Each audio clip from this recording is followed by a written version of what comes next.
Hi everyone, কেমন আছে? আশা করি ভালোই আছে। এটা হচ্ছে আমাদের রাধাকৃষ্ণর মন্দির। এটা হচ্ছে ঠিক কলোনির বাজার, তার পাশেই। সবাই জানো, যারা জানো না তাদের জন্য এই ভিডিওটা, আর যারা এখনও আসুনি তাদের জন্য অবশ্যই আমার ভিডিও দ্বারায় তোমরা একটু দেখো। এই দেখো, সবাই মা বোনেরা খুব আনন্দ করছে আর খুব মজা করছি আমরা। এই দেখো, তো তাই একটু ভিডিওটা তোমাদের সঙ্গে শেয়ার করলাম। এই যে আমরা বান্ধবীরা মিলে চলে এসে একটু অপেক্ষা করছি মহাপ্রসাদ গ্রহণ করব। কেন, মহাপ্রসাদটা সত্যি ভাগ্যের ব্যাপার, সবসময় তো পাওয়া যায় না। তাই সত্যি সুযোগ আর যখন পেয়েই গেছি আর হাতছাড়া করলাম না, চলে আসলাম আমরা বান্ধবীরা মিলে, সবাই মিলে।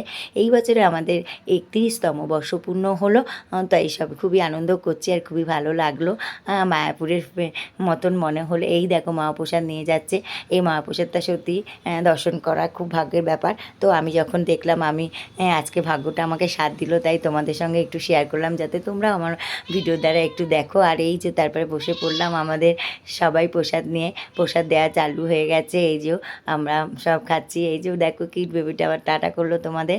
আর এই যে আমরা সবাই খাচ্ছি। প্রসাদে আছে খিচুড়ি, বেগুনি, লাবড়া, চাটনি, পাঁপড়, পায়েস, এভরিথিং। খুব ভালো, খুব সুন্দর হয়েছে খিচুড়িটা, মানে ধারণার বাইরে এত সুন্দর। মানে প্রসাদটা যে মুখে দিয়ে মনে হচ্ছে অমৃত মুখে দিচ্ছি। যাই হোক, এই যে আমার কাকিমাটা আবার একটু আমাকে বেগুনিটা খাইয়ে দিল। সব নিয়ে খুবই ভালো লাগলো, পরিবেশটাও ভালো লাগলো। আর ঠাকুরের নাম মানে সত্যি ভালো, আর ঠাকুরের নামে যে কোনো জিনিস সত্যি খুব ভালো লাগে, তাই না? টাটা, বাই, ধন্যবাদ। আবার পরের ভিডিওতে দেখা হবে।